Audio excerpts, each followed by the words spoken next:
Surendranagar highway બન્યો વિદેશી દારૂની હેરાફેરીનું હબ। અમદાવાદ રાજકોટ હાઈવે હોય કે માલવણ કચ્છ હાઈવે, અસંખ્ય ટ્રકોની વણઝારો વચ્ચે વારંવાર વિદેશી દારૂની ટ્રકો પકડાય છે। ફરી સુરેન્દ્રનગરમાંથી લીંબડી ચોટીલા હાઈવે વચ્ચેથી ગાંધીનગર વિજિલન્સની ટીમે લાખો રૂપિયાનો દારૂ પકડી પાડ્યો છે।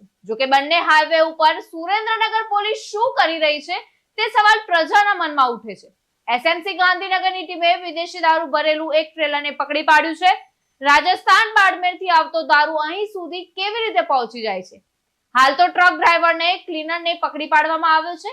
જોરમનગર તાબાના પોલીસ સ્ટેશનમાં સમગ્ર મુદ્દામાલને સોંપીને ગુનો નોંધાયો છે। ટ્રક સાથે કુલ મુદ્દામાલ 1,61,26,053 ઝડપી પાડીને આગળની કાર્યવાહીની હાથ ધરાઈ છે।